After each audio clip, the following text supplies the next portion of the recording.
still allowed to do whatever you want to with it. It's real. But now, Wow. because we're live now, you said you wanted to go on early. You need to be more Ooh specific. wee. What happened to that communication? That's the most important question right there.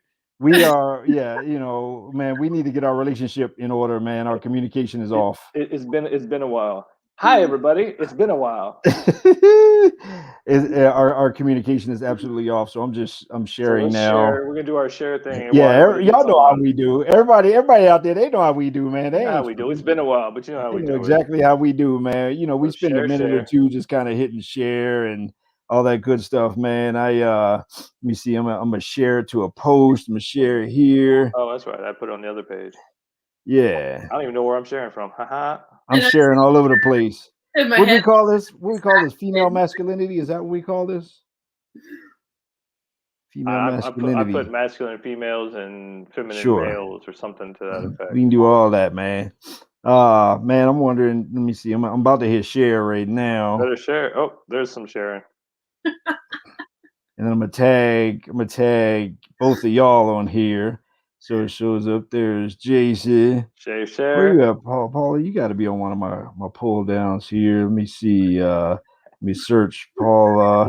Y'all know how we do, man. If y'all watching this live, you know how we do, man. Don't be tripping. You know exactly how we do. We take a minute. We get our poop in the group, and get your popcorn ready. Get your drink. We do our thing. Oh, this is gonna be a good one, right here. It's gonna be a good one, right here. No doubt. I tell you what. If you got on my phone, it has the captions like auto generated.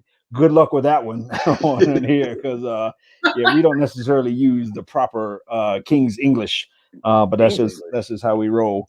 So I don't know. What do y'all think? Should we go? So, I mean, should we go live? Are we doing this thing or what? Well, I mean, we've only been on for 2 minutes, so might as well get into it. But you know how it is. We'll give people a minute to see what the deal is. Did you share it already, Jason? Yeah. We got one brave soul watching us right now, so we do. Nice. Yeah.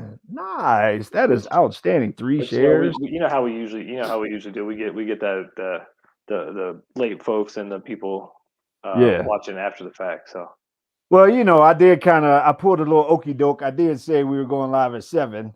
But then then I communicated internally, jumping on at 6:45.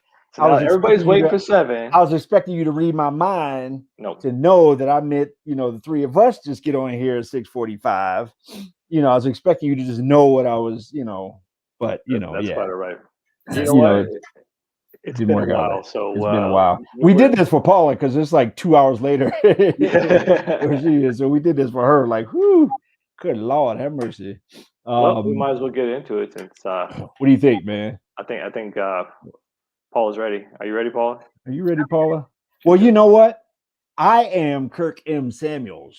That's right. And I am Jason B. Kendrick. And we are the Madmen of Masculinity, baby. That's right. We're just real men having real conversations for you. That's my little hand thing right there. That's my little hand thing. We got an interesting one tonight, man. And so if you happen to be watching this, that means you were on Facebook trying to get situated, a few minutes early because you knew this was going to be off the chain. And so we figured we just get right into this thing instead of sitting here just jibber jabbering. Hey, I was at this, I was at the great Gary Barnes Breakthrough Business Mastery Boot Camp. And we were having a 60s and 70s disco dance party. And that fro was off the chain. Did you see me crushing that joint, man? I should have wore the fro tonight, man. I should have put it on. I might wear it next time, man. I might put it on next time. So anyhow, I'm in the back just doing my thing. I'm doing my afro. I had my pick hanging out the top of the afro, and I'm just sitting back there talking. And and at this point we had already been in the boot camp for a day or so, and of course I MC the boot camp, and so I get to know people around the room. And but at this point in the boot camp, like I hadn't had a conversation yet with this young lady that was in the room, and so we kind of bumped each other into the back of the room, and I was like, "Hey, Paula, tell me about yourself. Tell me what you do, what's your passion, what's your calling, and all that kind of stuff." And man, let me tell you something. We ended up with a conversation. If you were like 10 or 20 feet away and watching this conversation, man, I'm telling you, it was like Ooh, it was like some Aunt Doula's corn pudding, man. I'm telling you, it was sweet and it was good, man. I mean, it was off the chain. I mean, we were just, we was jiving, we was zigging and zagging, we was doing this thing, man. So anyhow, so the more I thought about it, the more I was like, okay, we have got to do a Mad Men, and we have got to have Paula on to share some thoughts and ideas, because you're pretty unique in at least in my experience, Paula, and some of your perspectives and some of your approach. So without further ado, everyone, as you can see in the middle, we got a Mad Men sandwich going on right here, at least on my screen. Where I got to point that way. Yeah, point that way. Right in the middle here, we have the one, the only Miss Paula Burt. Miss Paula Burt, how are you doing this evening? I'm doing so good. It's fun to like relive that conversation and remember we were like really in our own little dimension. But was going on, and this comes pretty normal at times in my world, and that's living in synergy. Yeah, that was pretty dynamic. So first of all, let's get this out. So where are you located? I'm in Kentucky right now. Kentucky. Ooh, that's where they make the bourbon, right? That's where they make the bourbon and horses and grass. And grass. Nice. And fried chicken. And fried everything. I mean, that's where the recipe, right? Don't y'all got the secret recipe somewhere? We do. There's a safe somewhere in Kentucky with the secret recipe. Mm-hmm. Some good old KFC. That's dope. So anyhow, so we got to sharing about passions and kind of the things that we're about. So if you would, Paula, would you take a couple minutes and just kind of share your passion and who you work with and how you work with that group of people? Totally. I've worked with both women and men, but for the last 5 years, I've been working mainly with women around like their masculine energy. And it's one of those things that it just kind of happened. I was in Greece one time and sat in this rock in Delphi and just got like, we'll call it a download of like, you're going to be working with a masculine. And I was like, no, I'm not. Like, that's weird. No, I'm not. And then it's just has happened. And a lot of it is around like healing.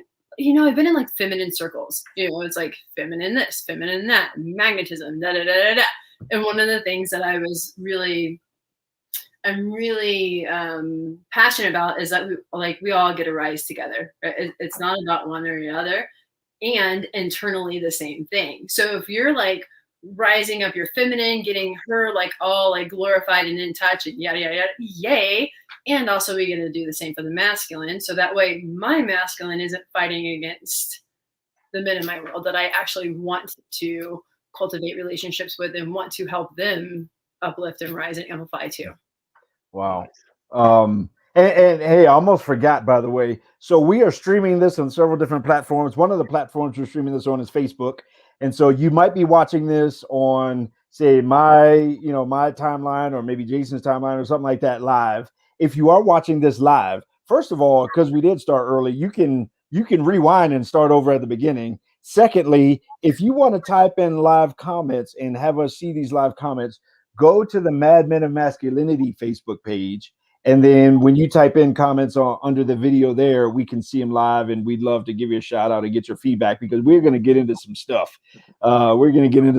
And as I posted kind of when I just generically announced this, I said, this can be a trigger warning, because I got a feeling we're going to step on some toes and opinions, and we may agree, we may disagree. You may agree, you may disagree, but we love to hear everyone's opinion. And so, yeah, if you want to comment live, if you are watching this live, go to the Mad Men of Masculinity page. But otherwise, like, subscribe, share. If you're watching this, hit the share button, all those kind of good things, because these conversations are ones that we need to have in our culture. Because, Paula, as we got into this conversation, we really were digging into, and specifically here, and I'm not even sure if we'll get all of this conversation in here tonight, but we were digging into women, but women that exude and can kind of sometimes live out of their masculine, and how that impacts mostly, how that impacts them in their lives and in their world. And so just generically speaking, can you kind of unpack what that looks like when a woman lives out of her kind of masculine being and energy, and what does that look like in her space? The societal term is called burnout. Massive burnout, and it affects our bodies. So how I got into this in the first place is, let's see, 11 and a half years ago, I woke up one morning and this side of my face didn't work. Like, medically speaking, it's still not supposed to be working, because I was, as most women are trained in our society here in the States, to be in their masculine. So go, do, corporate finance, working 70 hours a week, like not having any me time, and then burnout, body fails. Like, I didn't know what flow was. I didn't know what dancing was. Like, I just was trained to believe I had to fit in this box, and to be worthy and of anything, it meant making money, earning, like proving yourself. Yeah, it's not so. It can be so easier, like so much easier for women. To me, like, it's about turning on your magnetism, and then things literally just come to you, like the conversation. But that's what I call living in magic. Like, some people get like weird about the word magic, but for me, it's just synergistic, like, things. It's simple and easy. So yeah, burnout and destroying our bodies, and having so many awful relationships after awful relationship after awful relationship after awful relationship. Wow. Yeah, I don't know if Kurt made you go watch any of the previous Mad Men, but we talk a good bit about that, because a lot of what started this was a lot of the nice guy syndrome stuff, which of course led to a lot of superwoman syndrome stuff, which is basically what you talk about, the women living in that masculine energy, which, being in a feminine body, we, or masculine, male or female body, we have both. Yeah. But if you overdo one to the detriment of the other, then you do become unhealthy. And I have noticed that a lot with a lot of the ladies that are in the business world or just out in the world that are living a lot from that masculine energy, they just get to that burnout. Then you just see them kind of going, "Could I get some help?" But then, of course, they're in their masculine energy, so they can't ask for help, because that's a masculine paradigm of, well, if I ask for help, I'm weak. So we get that, and of course, then you have a lot of guys like the nice guys that are chasing after ladies, like, let me help you, let me do it. No, I'm good. And so we have this imbalance going on. It's like a lot of what we talk about that is very interesting, because yes, there's a balancing going on that we both need to find. I love what you said about finding, you want to raise up your feminine, but you also want to raise up your masculine as well, or find how they can be in harmony and work together, because we are those harmonic beings that a lot of us are out of harmony right now. And I think it's so detrimentally important that we put people in their power and not just tell them what it is that they need to do. So meaning, when I'm working with someone, I do a lot of archetypal psychology things. So it's like, literally, like, we'll go into like a meditation, and it's like, bring up your little inner child, like inner child work, reparenting, and then bring up your masculine, bring up your feminine. And then how do we grow that into the next iteration, to the king version, to the queen version? And then they get to be married. I almost wonder if we kind of have a little bit backwards, culturally speaking, anyway, in terms of seeing, in terms of the understanding of what strength is, and I think maybe we lose sight of the fact that strength is not necessarily masculine. And the reason, one of the, I say that. I say that because I've been in the room 3 times when a baby was born. And let me tell you something. If men had to do that, there'd be one baby, like ever on earth. Like, there would have been one baby. The first time a baby would have been born, done, shop shut down. So there's a certain type of strength that is a feminine strength. But I think culturally, maybe it's a Western culture thing, where somehow we've gotten it where strength is only one-sided, or only has one view of what strength is. And I think, for the woman that's finding herself in burnout, maybe it's because she's living outside of what her natural gifting may be, and especially if her natural gifting may be in her feminine strength, as opposed to trying to become masculine strength, because somehow she thinks that's strong. I love the saying, all the alls. So meaning that our strength is all of our alls. Vulnerability is probably the strongest thing in the world. I don't care what a person does. I don't care like how many letters you have behind your name. I don't care what kind of car you drive. Like none of that stuff equals strength. Like it's about here and passion and purpose and being vulnerable. And that shizzle, am I allowed to cuss on here? That shizzle. Do you, boo-boo? Whatever you want. It's not easy. Like it's really not simple and easy, but it gets to be way more easier than what it is when you first start being really vulnerable to people, because you don't self-abandon anymore. So that's the key, where you can live in a cohesiveness. And I think we jammed about this a little bit, where I'm not self-abandoning for anybody anymore. I don't expect anybody else to self-abandon for me anymore to fill any holes in here. Yeah, and that's how the amplification process happens. That is strength to me. Like that equals strength. So it doesn't matter like man or women. Like if you're living from your heart and you're like in tune and in touch with like yourself, then that's when relationally, and that has been exampled. So I think that's important too. Like it's not just about like doing this alone. It's like coming from examples too. Like, that's so important as well. Like every single piece of us can be a strength if we allow it to be. And whatever isn't, we get to call it back. So, for example, if I ever find myself complaining, like that's one of the things when I'm around women who are not in their power and who are not happy, like that's like the go-to, like like complain. And for me, now I can't. It's so hard to even be around that. And I'm like, stop giving away your power, like literally. So it's like if I ever find myself complaining, I'm like, where am I giving away my power here? Like, so that can be a strength too if we use it as a strength. Yeah, that reminds me of a conversation Kirk and I had not too long ago, or I guess it has been a while now, when we talked about alpha men and beta men and things like that, and how whatever you think you are, whatever your label is, you have your strengths, but you also have your weaknesses. Wherever you are strong or wherever your power lies, there's going to be another environment where you're not going to be in control. You're not going to be in power, and understanding that all of our powers, all the blessings or curses and everything that is a power is also a weakness. And anything that's overused, that's used too much or too focused on, becomes out of balance. And it's very similar that way. Whether you're in a masculine body or a feminine body, too much of one or not the other, and not enough balance will get you out of balance, and that causes a lot of that burnout and unhealthiness. Yeah, and blame and shame show. It's like stop blaming each other. Like, we lose sight of being authentic, and when you lose your authenticity, you lose your identity. And I think when you're operating kind of again outside of just who you are, and you're trying to be something that you're not normally or you're not naturally, then I think you rob the world of who and what you are and the gift that you have. And I think you end up trying to be something that you will never be.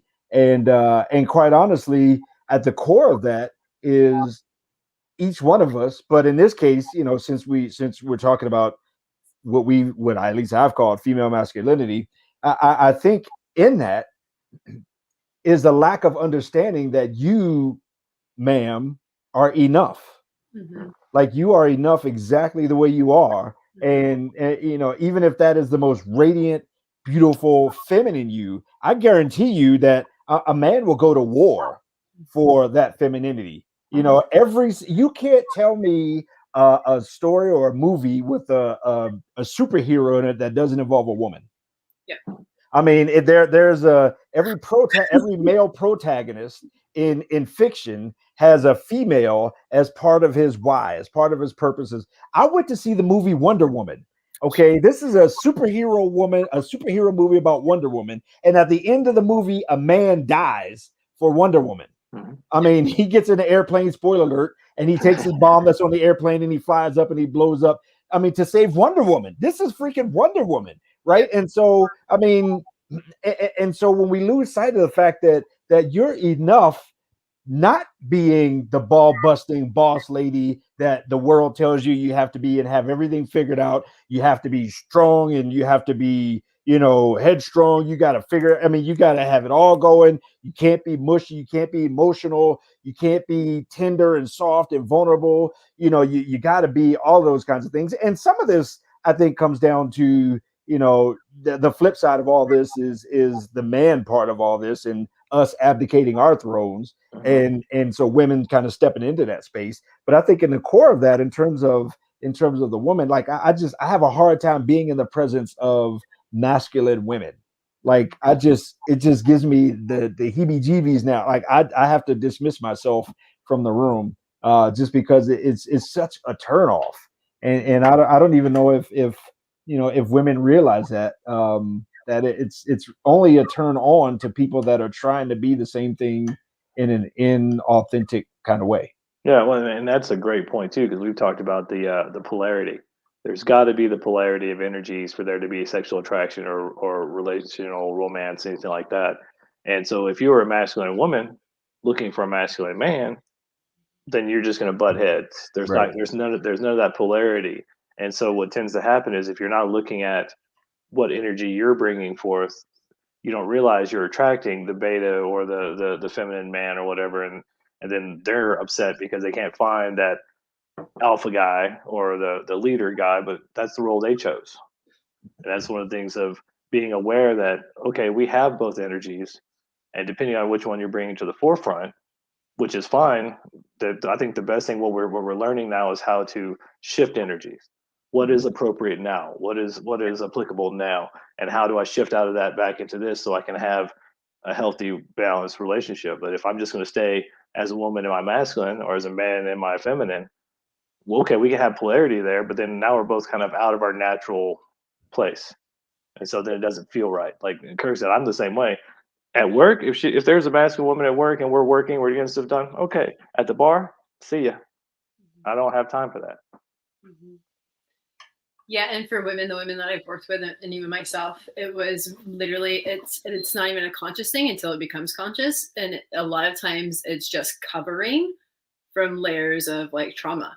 So when we uncover those and we're able to be seen, that's how we actually step into our feminine too, because that's a lot of the stuff that it's like tangling out.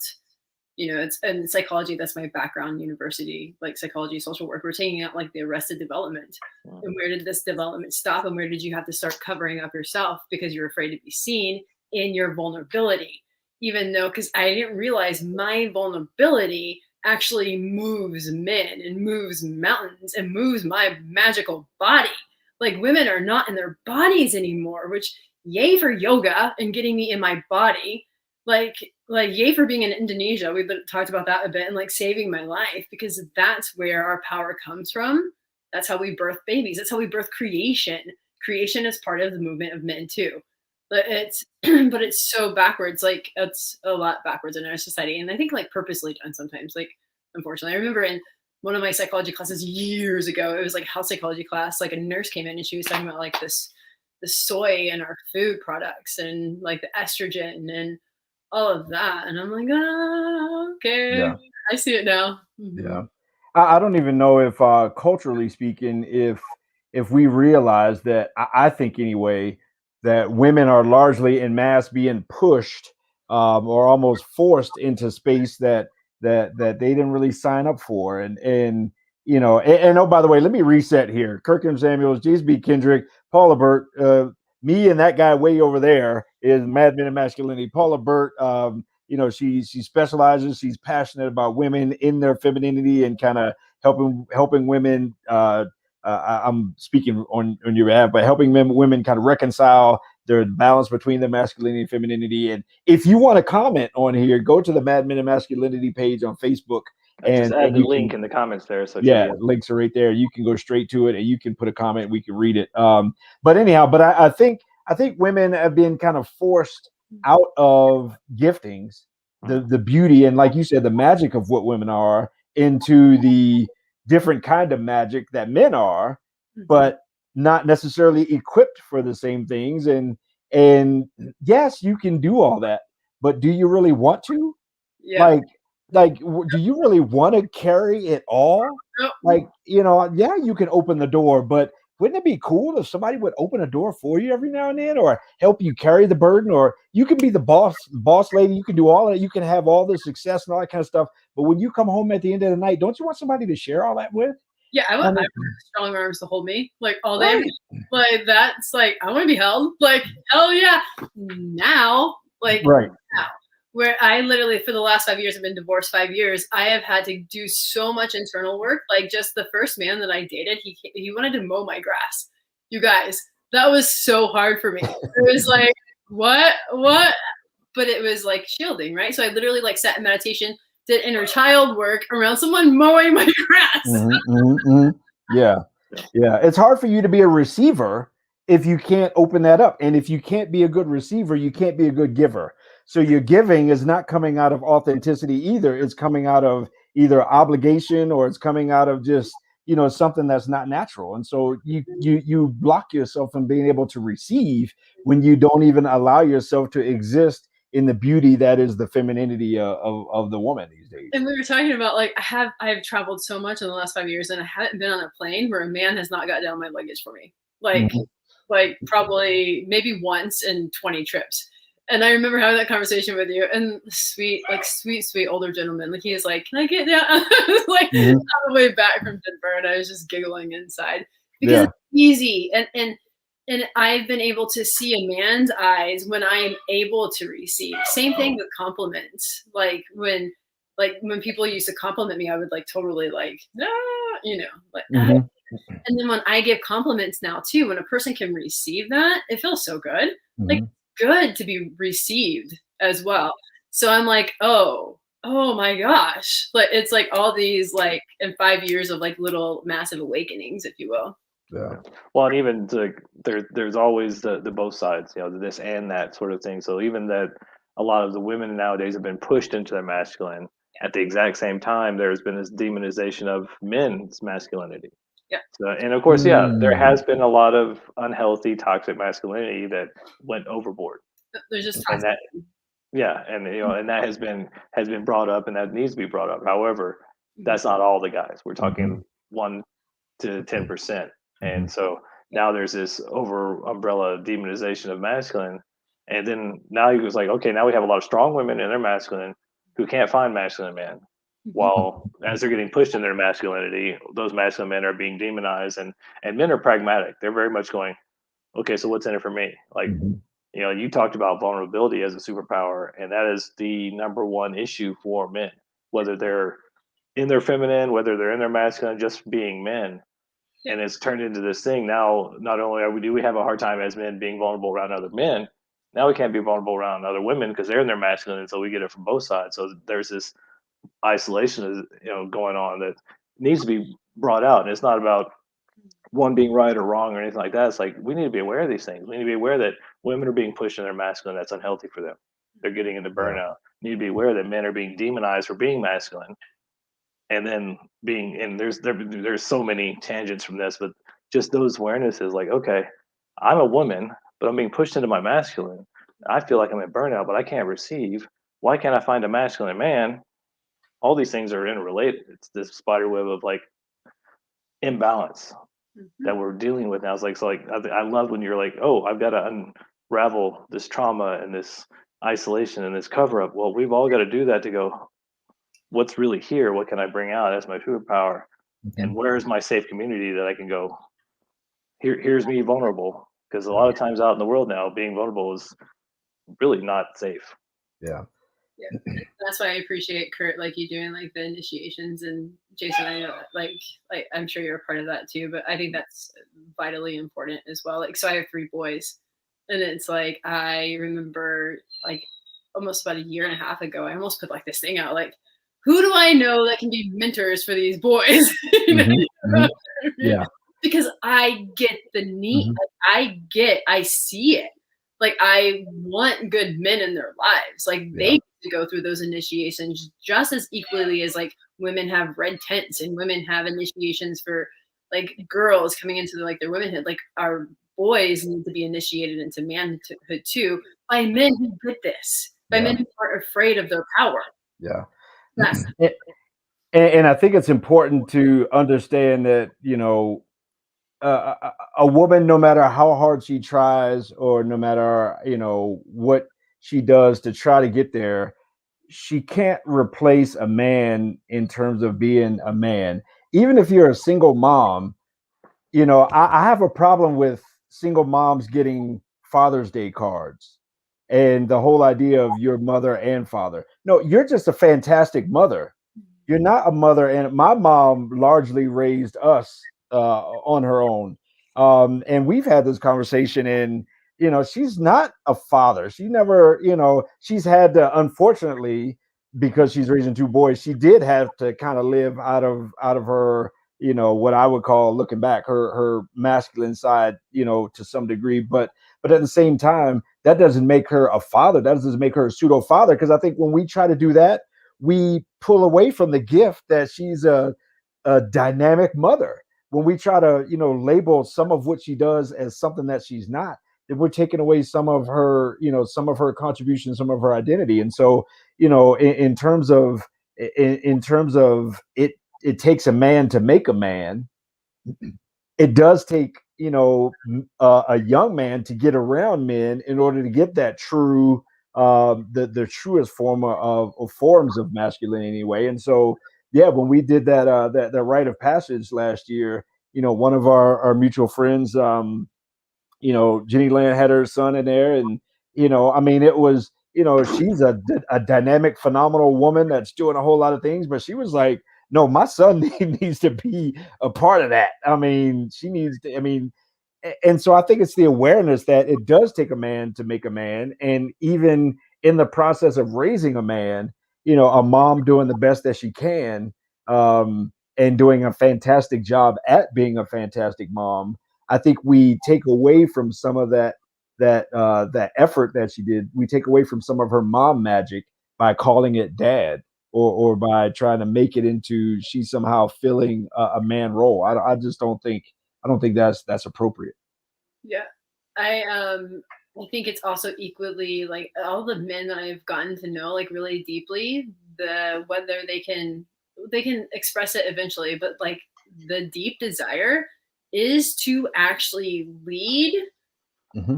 future generations. Mm-hmm. Like, mm-hmm. I didn't even realize that until probably about 2, maybe 3 years ago. Like, like it's this purpose, like, and that purpose has been stripped away in a lot of ways. Mm-hmm.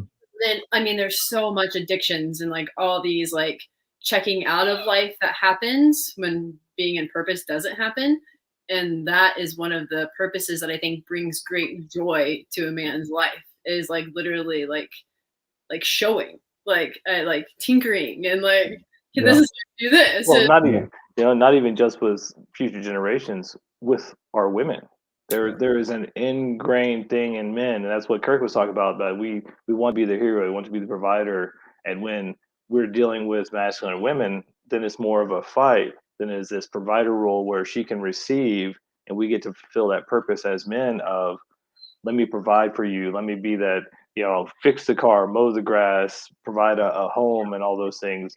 And so now there's a lot of, like, I mean, there's a lot of lost men, and I'm sure what I'm seeing as well from a lot of my lady friends and a lot of the alpha women that I see, if they're in their 20s, a lot of them are just having a great time. They're having a lot of fun.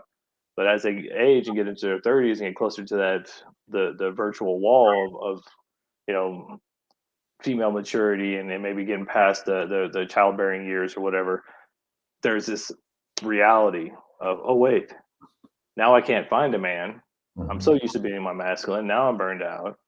And it's, which role are we doing? Because yeah, we have both energies. We have both the capacity to be both things. But as women, do you want to be everything, or do you want to fulfill your most strong role? And it's one of the things I think is most interesting is coming from a military background that both Kirk and I have, talking to the officers when they're dealing with their soldiers who are typically alpha men. You know, they're the go-getters, they're aggressive, they're all those things. They have to actually lead from their feminine. And it's one of the things that we've talked about before about, okay, yes, learn your masculine side, women. You know, if you're a woman, learn your masculine side, but then take some of that and move it into your goddessness, move it into that regal goddessness, because men follow God. Like, we want to have our goddess, we want to serve our goddess. And that's one of the things I think a lot of us are missing. I think women are burning themselves out too much by being in their masculine and not really fulfilling that goddess role where they can lead all the men they want. You put your crown on, and we're like, yes, ma'am, where you at? I'm coming. Yeah. But you know, to that point though, JBK, I think, you know, if you want to, I think the power in the femininity, and you know, like you even said a little bit ago, Paula, like, you know, men will follow that. They will do a whole lot of things. I bet you, if you were to unpack all the forensics of stuff like the why that men do what they do, you know, you got men that are getting paid millions of dollars to play a sport, but they have cheerleaders on the sidelines. You know, you got guys that they want to be the, you know, they want to be the alpha guy, the big guy on campus. They want to be all that kind of stuff, and part of that motivation is for chicks, right? I mean, you know, it's why does every rock star pick up a guitar? It's right. Not because they want to be the best musician or the guitar player. They want to find a girl. They want to get the chicks, and so there's power in that femininity in terms of, you know, mutual submission can happen in a relationship when a woman finds the gift in her beauty, her magic, her femininity, and even her submission in the mutual submission part of the whole thing. And so as we, and oh, by the way, we started 15 minutes early. So if you're watching this and you're like, wait a minute, you know, what happened? So you can rewind this thing back to when we started and catch up. But as we begin our initial descent into the airport in Kentucky, so let's help women, Paula. This is what you do. Let's help women, maybe with a tip or two, get out of their own way and allow their radiance to shine. Like, what does that look like? Just you know, can you unpack that relatively briefly? Yep. So main things, getting into your body. So find something that you love to do, whether it's dancing, yoga, I don't care, like whatever you want to do. And then finding whatever calls it to, like, I call it like turning on your magnet. So whatever that is, sometimes like women, we've lost our creativity pieces from being in the go do. It's really about your being, like literally your beingness, not your doingness. Like, so it's finding things like getting you into your being, not your doing, like your soul, like literally your soul. So you mean not their career? Not the career, right? I'm just examples. No, I hear you. And that can be a piece of it. Actually, like the sailing activations that we do, it's your career, but it's so beingness. Like it's passion and play and joy and fun. And we dance on tables and we swim in the ocean. Like, yeah, like it's beingness and also the best of both worlds, if you will. Like, it's not a career, it's a purpose. Yeah.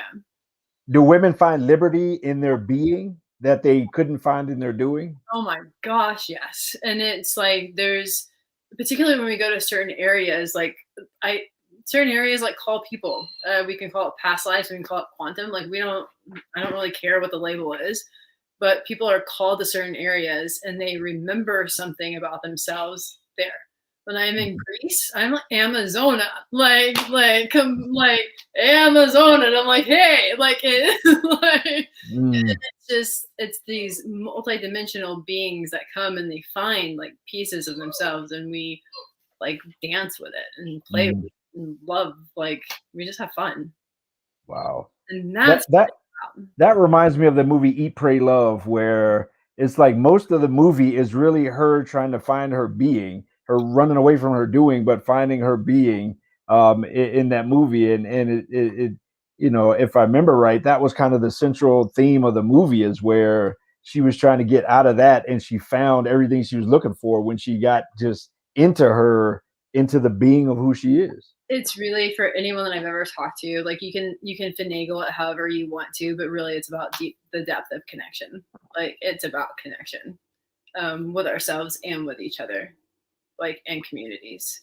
And that's the being piece. And it's being accepted and accepting yourself and playing full out as much as we can. And I appreciate you, Kirk, for like helping me in that arena too at the event. Like, man, was so pivotal for me, like speaking. Yeah. So thank you for that. That's what it's about. Wow. And then what is the gift that she has to offer out of her being? I mean, what is the gift that I mean, I'm sure we all have opinions, but what is the gift that she has to offer? Like, what's the carrot? What's the gift that she has to offer out of her being, out of her femininity, that she can't offer out of her masculinity? So for me, like internally, my gift to myself is freedom and peace, like internal freedom and peace. And to other people, I don't know. I guess I have to ask them. But what I hear is like I've literally heard men have literally said, "You are life." Mm-hmm. Literally, my friend, I sat down in Utah with him, and he's like, "Sorry, my dog." She was like, it's like people say like full of joy, full of whatever, and he's like, "You are literally life, Paula." Mm-hmm. And I'm like, "Thanks, I haven't heard that one before." Like, so literally we offer life in so many ways. Yeah, so many ways. But we have to feel it first. We have to be it, and then we can like transfer that to others, if you will. The transmission. I love the beingness piece, because that comes from you, and I know Kirk and I have talked about it before, and I think it relates for the masculine men, for the god, and for the goddess. There's that beingness. There's that power and strength from that beingness, that groundedness of like, this is who I am, this is who I'm being, and it's this silent power of, just you are who you are. You are engrossed in your beingness of who you are, and you're allowing that out. And I think that a lot of us are missing that now because we're too busy, like Kirk said, doing. We're human beings, not human doings. We need to be being who we are, and allowing that to be our power, our foundation. It's so hard for me when people ask me what I do. I'm like I do all kinds of stuff. Who I be is hard. Yeah. And one real quick this distinction here with the word masculinity and God, it doesn't mean cruelty. So like the men in my life who are masculine, who are in their power, are the kindest, most amazing, helpful. Like, you got this, girl. Like, it's like, you got this, queen. Like, we need you. Like, Kurt, thank you. That's what that equates to. Masculinity doesn't equate to cruelty or bullying or any of that bullshit. That's not masculinity. That's just a toxic human. Yeah, that's just insecurities, and real strength of beingness. Real power is caring. Is caretaking. It provides. So all that other stuff. It's like, I always joke about it. You see the big dog who's the big teddy bear, and then the little chihuahua who's mean as all get out. Little guy's insecure, big dog, he knows he's big, so he's chill. Yeah. Same kind of thing. You walk in the room and you change the dynamics of it. Yeah. So now we line up on the runway. Final now we line up on the runway and start to bring this thing in for a landing. What would you two say is our takeaway here tonight? Guess, ladies first. I think it's just the awareness of maybe where you're at and what is possible. Mm-hmm. So where I was 7 years ago, I never thought was a possibility where I am now. So staying open to the possibility of creating magic and having the ability to receive as the woman, and having the ability to open your heart and gift yourself to this world as a man. Wow. I like that. I guess I'll throw my 2 cents in. Just know that, yes, whatever body you're in, you have both energies. Now, you only have so much energy, so you might want to be focused on what's most important for you, what's most beneficial for you, what's most appropriate. If it's not working for you, maybe it's time to rebalance. And that's the thing, is we always want to be everything, and everything is too much. Be the best you that you can be, and that may mean being honest with yourself and rebalancing, and realizing that maybe I'm in burnout because I'm too much of this and not enough of that, or I'm not finding my rhythm. So finding your own balance and your own beingness, where your own inner power lies, I think is the secret to really creating the life that you really want, and the happiness that you deserve. Yeah. I think I just realized, so we're the mad men of masculinity, not because we're crazy, but because we're crazy about masculinity. We're passionate about masculinity. And so here tonight, we're actually talking about masculinity, but coming from probably female sources.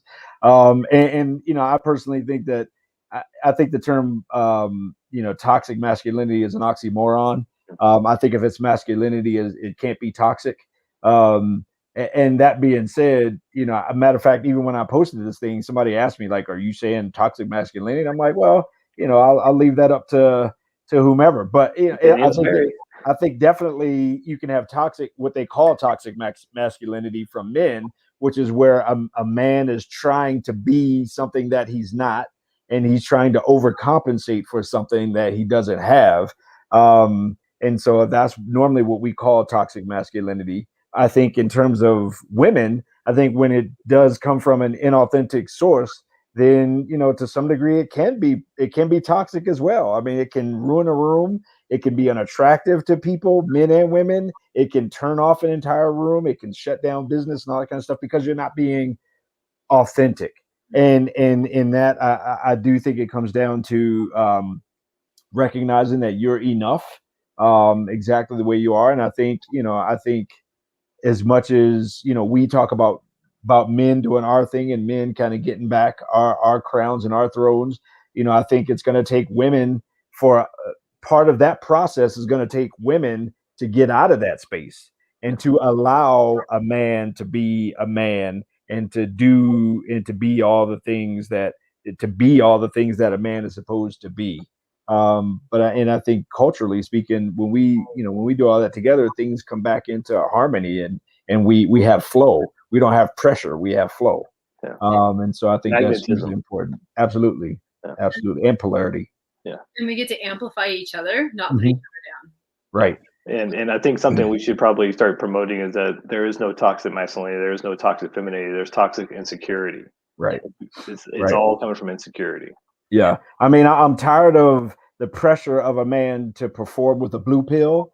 And I'm tired of the pressure of a man to swallow the red pill.